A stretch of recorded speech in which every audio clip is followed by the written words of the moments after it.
Good evening, everybody. I'm Joshua Orro, the Mustang Prince, and welcome to Mustang Prince Orro Reports. Well, folks, for this episode, I'd like to talk about the Guardians of the Galaxy again. For those who have not been following me lately, I blogged the first two films where the Guardians teamed up together to save the galaxy from Ronan, whom was one of Thanos' followers, and they gave the Power Stone to the Nova Corps for safekeeping. And they, along with Yondu, Nebula, and their new friend Mantis, defeated Star-Lord's father, Ego the Living Planet, whom was not only responsible for his mom's death, but he planned to conquer and assimilate the universe into new extensions of its consciousness.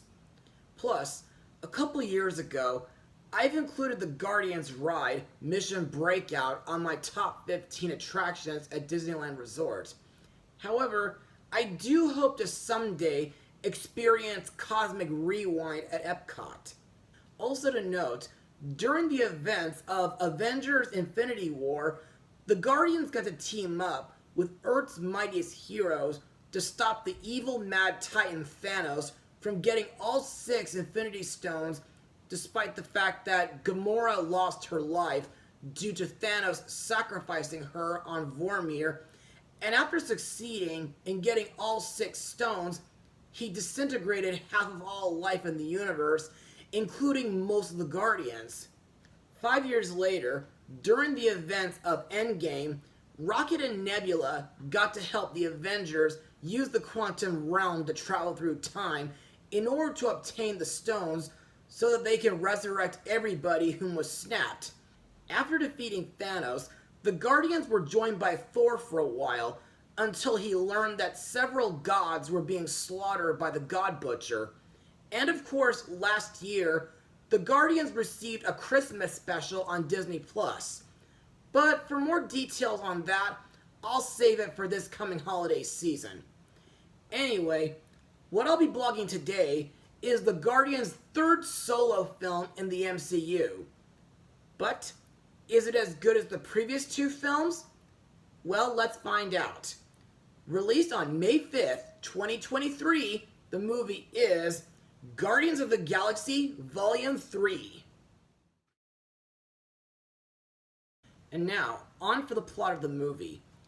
Due to losing his beloved Gamora during the events of Infinity War, Peter Quill is in a dismal state of depression. But now, Peter must rally the Guardians of the Galaxy to come back together once more when Rocket's past comes back to haunt him. Along with aid from the Ravagers and an alternate Gamora, who doesn't remember her last life with the team, the Guardians travel to a world that is similar to Earth, full of anthropomorphic animal experimentations that is ruled by the malicious High Evolutionary, who seeks to make the universe better in his image. Now it will take all the wit, charm, and strength of the Guardians to fight the High Evolutionary's plans and save the universe one final time. So, what do I think?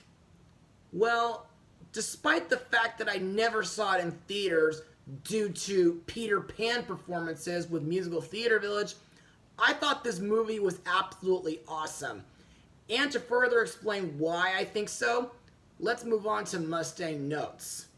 Director James Gunn stated in November 2014 that he had initial ideas for a third and final film in the series, and he announced his return to write and direct in April 2017. Unfortunately, Disney fired him from the film in July 2018 following the resurfacing of controversial posts on Twitter, but thankfully, the studio reversed course by that October and reinstated him. Gunn's return was publicly revealed in March 2019, with production resuming after he had completed work for DC on the Suicide Squad in 2021 and the first season of its spin-off series Peacemaker in 2022. Filming began in November 8th, 2021 at Trillet Studios in Atlanta, Georgia, and lasted until May 6, 2022. The film's visual effects were provided by Framestore, Weta FX, Sony Pictures Imageworks, Industrial Light and Magic, Rodeo FX, Rise FX, Crafty Apes, BUF, Lola VFX, Perception, and CompuHire. The film's visual effects supervisor was Stefan Soretti, while Fred Raskin served as the editor alongside Greg Diaria. Additional editing was provided by Tatiana S. Reigel. Now, in my personal opinion, like the previous two films, the visuals in outer space are really breathtaking. And I like that the Guardians have set up their headquarters on Nowhere, which used to be presided over by Taneleer Tavan the Collector until 5 years ago when Thanos killed him in his quest to acquire the Reality Stone. Plus, this film introduces us to two new locations, like the Orgoscope, which is a space station made out of living matter that houses the headquarters of Orgo Corp, and Counter-Earth, which is an artificial planet located in the Keystone Quadrant designed by High Evolutionary as a replication of Earth and was inhabited by humanimals. Also, I like the Guardians' new spaceship, the Bowie, which was purchased in 2025, and in my eyes, this ship looks really incredible due to it being bigger than the previous two ships, which were the Milano and the Benatar. Plus, I think the final battle at the Aret Laboratory is really thrilling and badass. As for the story, well, I like that it mainly centers on Rocket, since he is my favorite character in the Guardians of the Galaxy movies, and throughout the movie, we see several flashbacks of the time when he was modified by the High Evolutionary and when he befriended fellow half-worlders like Lila, Teefs, and Floor, whom were tragically killed before he fled from the lab. Another thing that I liked in this movie was that, like the previous two films and the two rides at the Disney parks, music plays a very big role in this. And to me, my favorite songs that play throughout the movie are Crazy on You by Heart, Since You've Been Gone by Rainbow, Reasons by Earth, Wind, and Fire, and Badlands by Bruce Springsteen. And that's all I got for Mustang notes. So, let's move on to the cast. Let's begin with the Guardians of the Galaxy, which consist of Peter Quill, aka Star-Lord, played by Chris Pratt, Drax the Destroyer, played by Dave Bautista, Groot, voiced by Vin Diesel, Rocket Racoon, voiced by Bradley Cooper, Mantis, played by Palm Clementine, and Nebula, played by Karen Gillan. During this movie, the Guardians are attacked by Adam Warlock, which resulted in Rocket being severely wounded. In order to save his life, the Guardians allied with the Ravagers to infiltrate Orgo Corp. Later in the film, after reviving Rocket, they assemble to defeat the High Evolutionary and liberate his test subjects from the lab.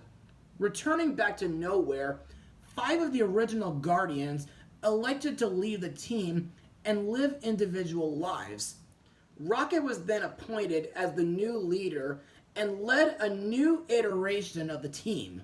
Next we have Gamora, played by Zoe Saldana, whom was in the first Pirates of the Caribbean movie, James Cameron's Avatar films, the 2014 Dia de los Muertos film, The Book of Life, My Little Pony Friendship is Magic, the movie from 2017, Laika's Missing Link, and of course, Lin-Manuel Miranda's Vivo.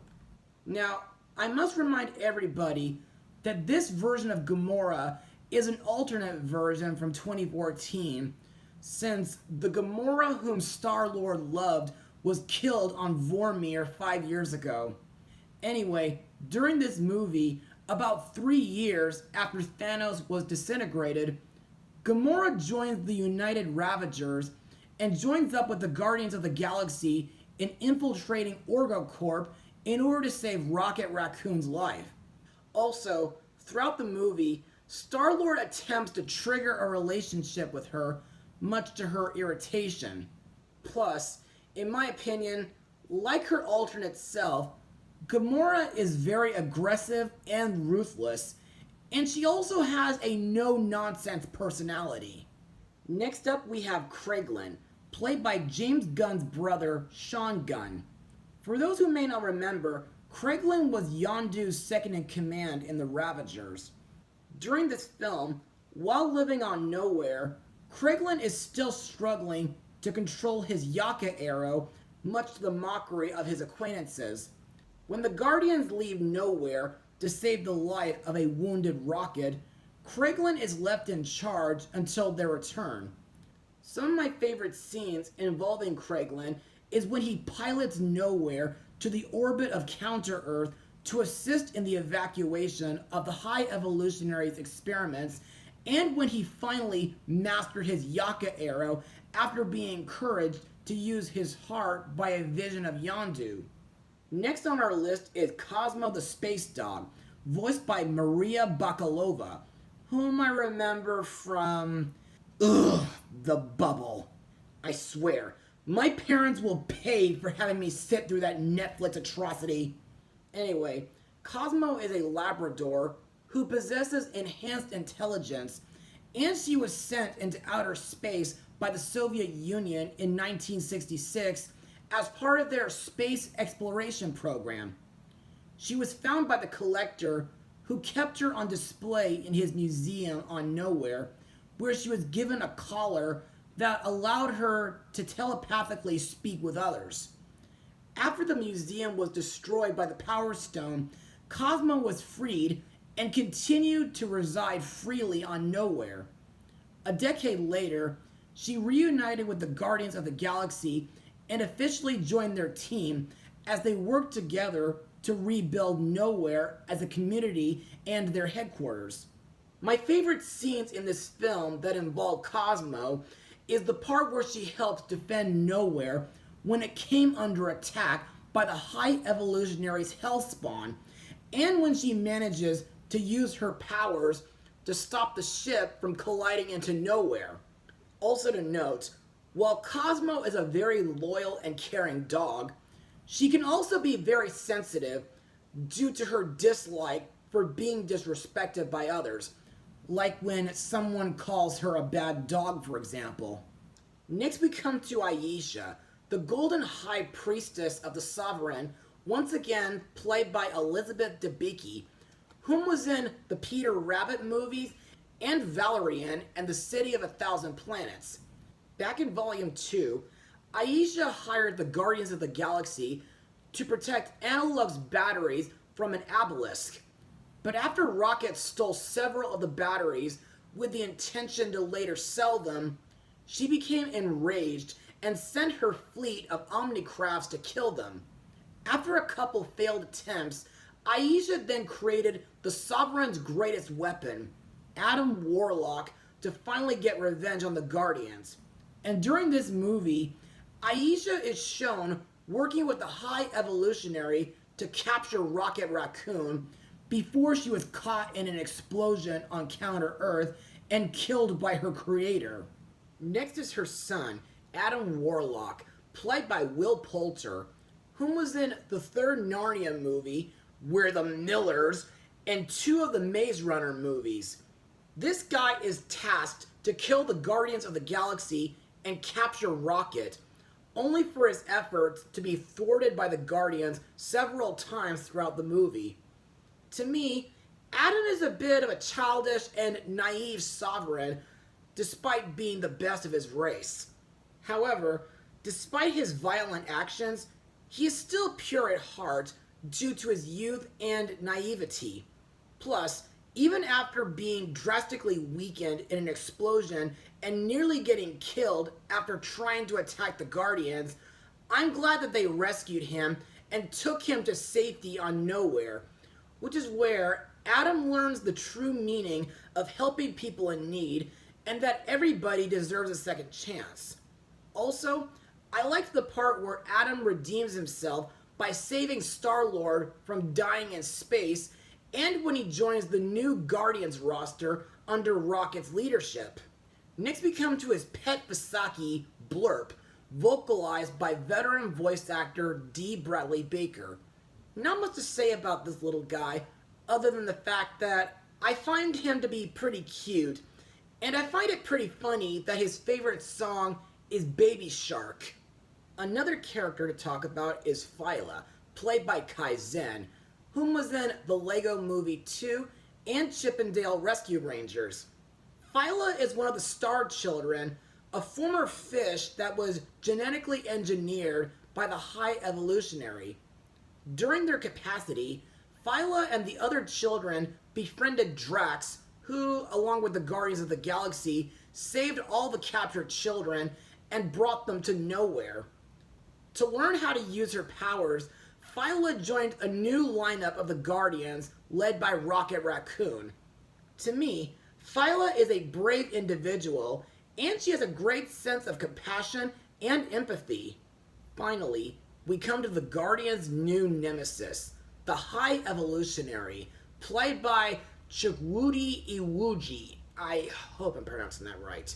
This guy is a geneticist who sought to create a perfect species out of what he viewed as lower life forms, and he built his own utopia.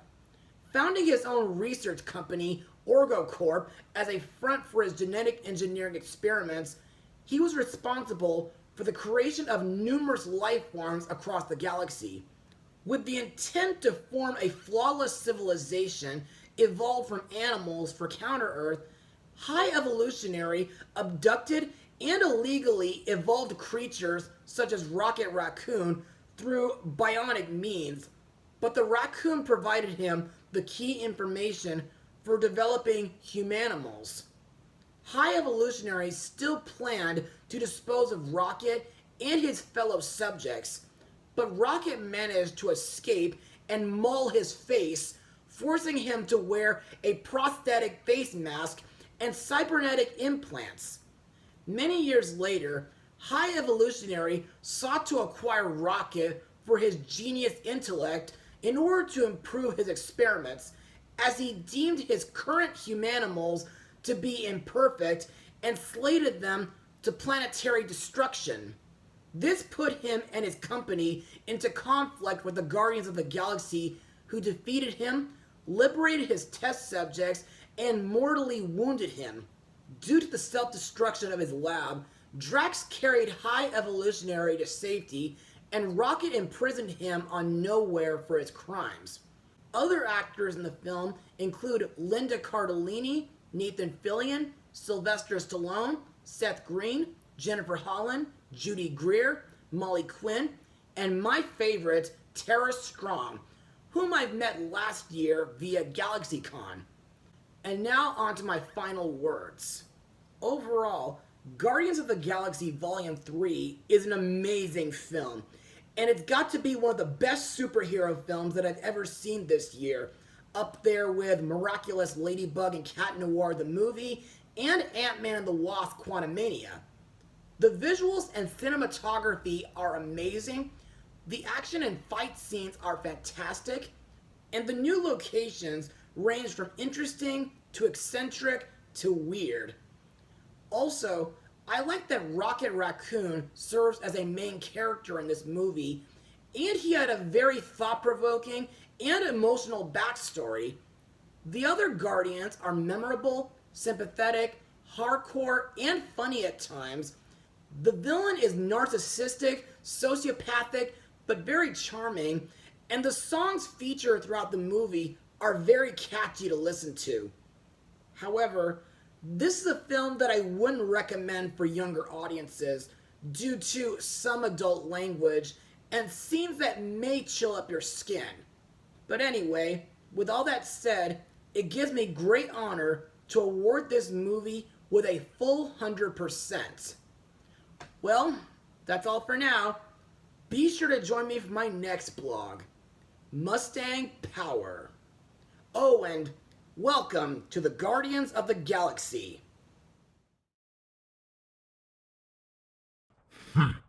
First Spider-Man, Iron Man, Ant-Man, and now those blasted Guardians of the Galaxy?